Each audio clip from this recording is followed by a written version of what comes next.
What's up, guys? Mason the Brock Henderson here, and this is Agents of S.H.I.E.L.D. Season 5, Episodes 1 and 2, Orientation. So, only a week removed from the, the season premiere of Season 5, and I'm finally able to watch it and review it. And, yeah, I've really been looking forward to it. I mean, obviously, I've said before, Agents of S.H.I.E.L.D. is my favorite show out of all the ones that I watch. So, yeah, finally back for Season 5, and what a start. Just a great way to kick off this new season. A lot of interesting twists and turns, but it all starts last season.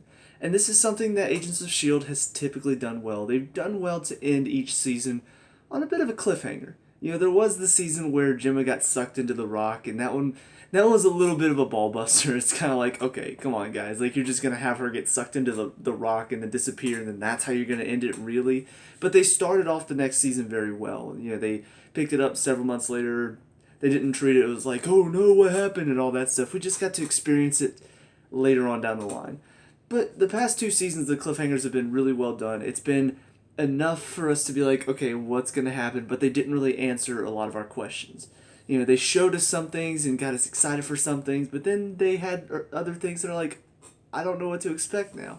So at the end of last season, we saw the people come into the bar, the lights shut off, and then all of a sudden the guy pulls a little thing and freezes all of them. And then we see Coulson wake up and he's on a space station in space. And it's just like, what's going on? Why does he look worried? Why is he dressed like he's just been here his whole life? What exactly is going on? Well, they do answer a lot of these questions by the end of the first of these two episodes. First of all, we open up seeing this guy that was in charge of the soldiers.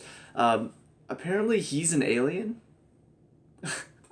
I don't know. We don't really learn a lot about him other than the fact that he's an alien, because we see him like getting ready. We see him take off his clothes, and then we see him take off his skin, and we see a silhouette of an alien showering. So I don't really know exactly what type of alien he is, whether he's good or bad. I'm assuming he's good, though, because we see they get taken and they get sent through the monolith. Whatever, I don't know exactly what it is or where they got it, but they get sent through it, and all of a sudden now they're on the space station. Opens with a pretty cool opening scene where we see Coulson looking around. All time is frozen, and it's kind of a little hint of what's to come if you're able to catch it. But ultimately, all time is frozen, and he sees all the air is getting sucked out, and this one guy's getting sucked out as well. And then all of a sudden, time starts to flow again, and he realizes it, and then grabs a hold of something before he gets sucked out. And that's when we get introduced to some of the characters. We learn they're on a space station. We learn that there's aliens around, and they're trying to hide out from the aliens. And another guy dies because of one of the aliens. It's like, oh crap, what's going on? And then ultimately, we start to learn a lot about the space station. We learn about this guy whose name escapes me, but he dies by the end of the first episode to one of the aliens in a pretty gruesome way. Agents of S.H.I.E.L.D. has had its moments where it's been a little bit gruesome. There was the whole thing with whatever Ward's the Inhuman that took over Ward, Hive. The way he killed people was pretty gruesome. He ripped them down to skeletons. So yeah, we have had some very gruesome deaths on this before, but yeah, the aliens just right through his head, and I'm just like, okay, yeah, they're not holding back. So this guy dies. He's talking like he knows all of them. He's, oh yeah, I've researched their history and all that stuff. I'm like, what is this? Are they gonna do some weird fourth wall breaking thing where he's one of the watchers of Agents of S.H.I.E.L.D. and they're on a TV show or something like that? But no, it turns out, we find out at the end of the episode, Gemma and May are flying in a ship outside of the space station. They see Earth is destroyed, and we come to realize that they haven't just been sent into space, they were also sent through time as well. And so this does raise several questions. First of all, how does time travel work in the MCU? Because this is the first time we've really experienced it, other than Doctor Strange reversing time at the end of his movie. So how does time travel work in the MCU? Because in the DC TV cinematic universe, whatever, we kind of get a grasp of, okay, time changes, but it doesn't set in stone right away. It takes some time before things happen. We've learned this on Legends of Tomorrow. But on the MCU, in just general, not just the TV show, does time travel work the same way? Is this future, is this what happens? Is it set in stone? Is this a future that happens because they were sent through the monolith and weren't there to stop whatever was going on? It raises a lot of questions. one of the things that I do wonder is it seems like at the end of the second episode that Deke is accusing Daisy of being the one who destroyed the planet. Now, is it just because he knows that she has these quake powers and he thinks, oh, well, who else could have destroyed it but somebody who has quake powers, because a quake could have blown up the Earth? Or is he just assuming, or is it actually what happened? Is it something, like I said, is this a future that happened because they were sent through the monolith and they weren't there to stop whatever was coming? Or is this, setting up for something else? The one thing that keeps prevailing in my mind is, what if this is Thanos' work? And this is almost like building up to Avengers Infinity War. So this is like how these agents of S.H.I.E.L.D. they learn about Thanos coming. Maybe the Kree will talk about it, and then maybe they're going to come back to their own time, and Coulson will come out of his death retirement and say, hey guys, I'm still alive. Let me tell you what I've learned about this guy that's coming that's going to destroy the world. And so maybe they're going to be prepared for Thanos' arrival, possibly. I'm not really sure if that's where this is headed. It's just the first thought that I had. Maybe this is what they're setting up to. But, like I said, it just depends on how time travel works. If this is time travel where they travel through, but this is still the future, even if they were able to make it back to their own time, then none of that makes any sense. But if this is a future where things could change, or maybe this is a result of because they left, I don't know. But I'm very interested to see how they're going to handle this whole time travel business. The other thing that needs to be focused on is the fact that Fitz was not taken out of the bar. Everybody else was, but not Fitz. Now, was this a mistake? Was he supposed to be brought? And we'll learn at the, whenever we meet whoever was responsible for them traveling through time, will they be like, oh, where's Fitz? You didn't bring him? I doubt it, because the guy that died in the first episode, he seemed to know everybody. So it kind of makes me think that this was not a mistake, that Fitz was supposed to not be brought.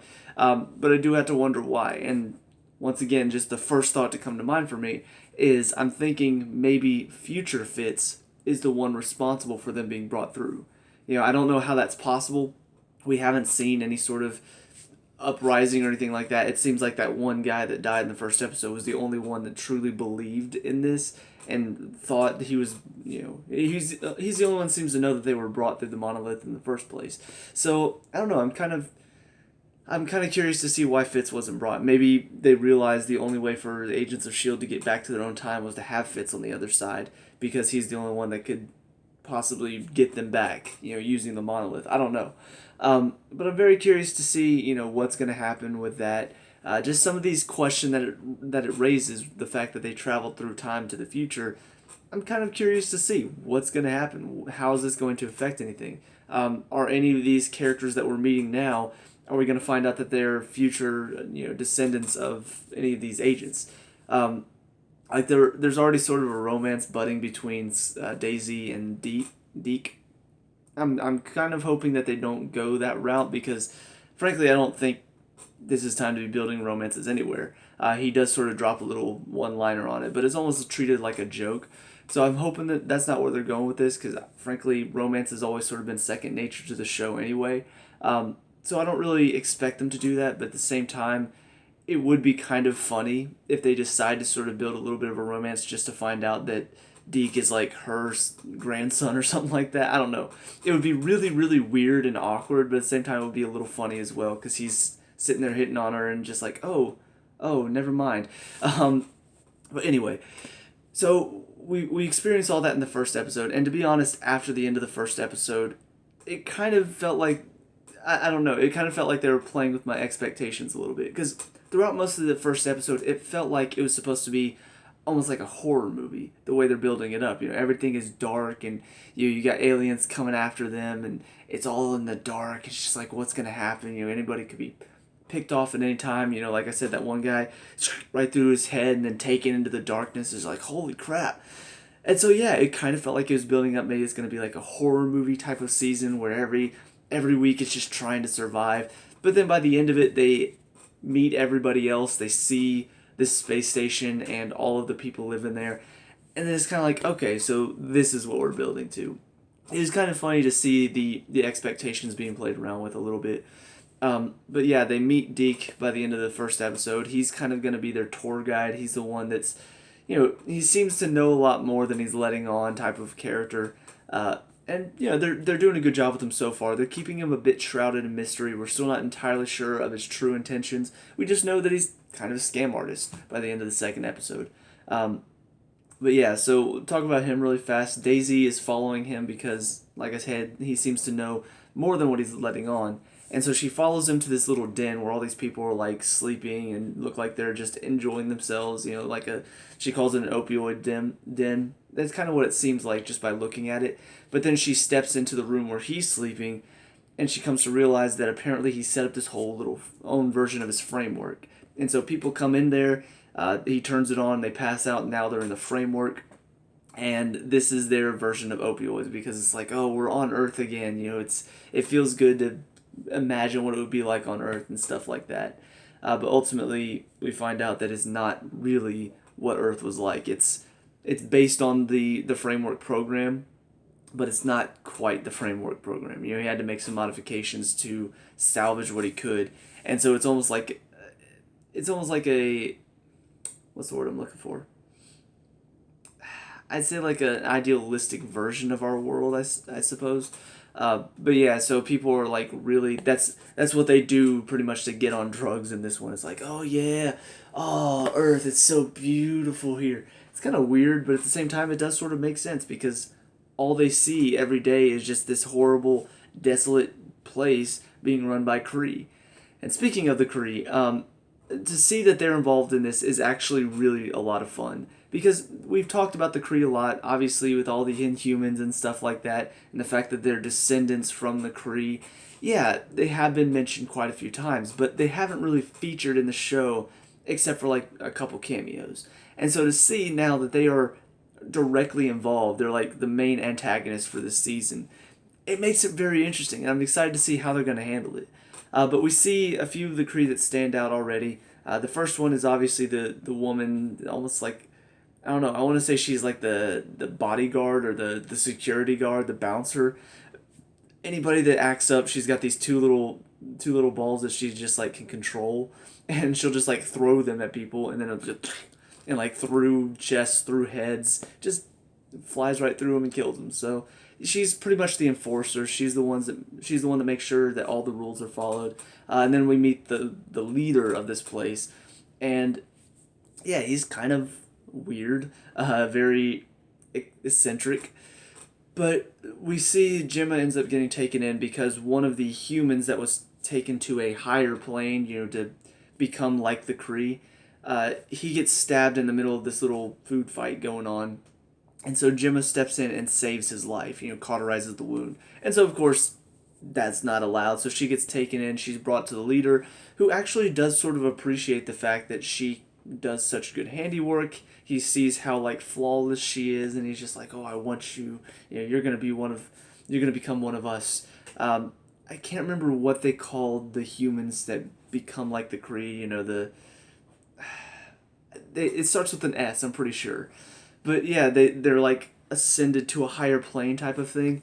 But he wants her to become one of those people. And ultimately, we see the guy that she saved, even though she managed to cauterize the wound, you can hide the wound so it's okay. But then he sees that he's got a scar right here. And so because of that, he's no longer perfect. And so the enforcer kills him. So now Gemma has pretty much taken his place. Couple weird things about this. Apparently, like, I don't really know exactly what their job is. I guess it means that they're sort of overseeing everything. But none of them seem to speak. And on top of that, he's got this little device that he puts in her ear, and it makes everything go completely silent for her. So I guess that's why they don't speak, because they've got these things in their ears that don't allow them to hear anything. And so because they can't hear, they don't really talk. And so we also see that apparently he can communicate to them through this little piece. But yeah, so Gemma's now one of these people, and he's talking at the end of the episode about, oh, our guests have arrived or something like that, and we see this other ship. So I don't know if this is going to be more Kree or if this is going to be, some sort of cameo from some characters that maybe we already have met before or something like that. But yeah, it's building up something here, and clearly Gemma is now in a little bit of power, so she can help a little bit, but at the same time, she can't hear anything. So I don't really know exactly how the team would be able to communicate with the first place other than writing, but I don't think they have time to write. So I'm curious to see where that's going. We also meet another woman whose name escapes me. I will get their names down, I promise. Just it may take some time. But yeah, we meet her, and she's apparently very close with the guy who died, and so yeah, they kind of form a little bit of a bond with her. She's kind of showing them around. She's helping them stay low while Deke is doing his little thing. But then we get to this one moment in the episode where all of a sudden they're talking about this renewal thing. It's like, what's that? Well, apparently the lowest people, with the little chip in their arm, the people who are on the lowest part of the totem pole, they get into this mode and their thing turns red. And so now they have to either they have to die or they have to kill somebody. And once that happens, that's when their chip turns blue and it's like, okay, now you're good. So we see, this one guy starts attacking, but he gets killed, so his thing turns back to blue. This one woman manages to kill a guy, so her thing turns to blue. And then we see this one guy with a shotgun. He's going around trying to kill everybody. He goes to this guy who is implanting the chips into Yo-Yo and Mac and Coulson, and he's just thrown them all into the wall. He's like, hey, I gave you, have your choice of one of those three. So the guy's like, oh, okay, I guess I'll do that. And then May steps in, stops him, manages to fight him off for a bit, and then the woman that's been helping them manages to grab the shotgun and kill the guy. And so it's kind of building up that this is going to be probably something that shows itself again later on down the season. I assume that one of our characters will end up with the red thing on their wrist, and so they have to decide, do I kill somebody or just let myself be killed because I don't have a choice. So I assume this will probably come back up. It's a plot point that likely will involve one of our main characters. I don't. The thing about it is, like, the way they're set up right now, it feels like all of our characters are very vulnerable. Coulson doesn't even have his high tech arm right now. He's just got a plastic duplicate. So yeah, it kind of feels like all of our characters are very vulnerable, but I don't know if that means any of them are going to die. Like, I don't know. I can't imagine them killing any of these characters off because they're all very important. Even Yo-Yo has shown her importance over the past couple seasons. So I'm kind of concerned because it feels like one of these characters might be gone by the end of the season. But who knows? It's very interesting so far. There's a lot of different moving plot points. Just meeting these new characters, meeting these new antagonists. Don't know who the people that they're inviting on board are going to be. Don't know exactly how the space station is going to play into everything else that's going on. Do they manage to make it back down to Earth? This destroyed Earth. They said the atmosphere there isn't livable. Are they just lying to the people on the space station and telling them this so they don't decide to go back down there? This guy that put the chips into Coulson, Yo-Yo, and Mac's arms, apparently he's having Coulson and them work for him now because that's his price. It kind of seems like a bit of a douchebag, so I can't imagine this going to last long. And then on top of that, we see Yo-Yo, Mac, and Daisy all killed two of the Kree. And so they managed to hide the bodies, but will they find out that somebody killed them? I don't know. So many questions that this first two episodes raise, but at the same time, they're very good questions, and they're interesting questions. They're not something that's just like, this doesn't make any sense, and this doesn't make any sense. No, they're questions that I want to learn the answers to. And it's got my interest, and it's got me wanting to see more, wanting to find out what's going to happen next, wanting to find out how this all ties in with the overall Marvel Cinematic Universe. But there is, I guess, a little bit more of a tie-in as well. Just one final thing to talk about. I can't remember exactly how the line went, but Yo-Yo at one point mentioned the Inhumans on the moon.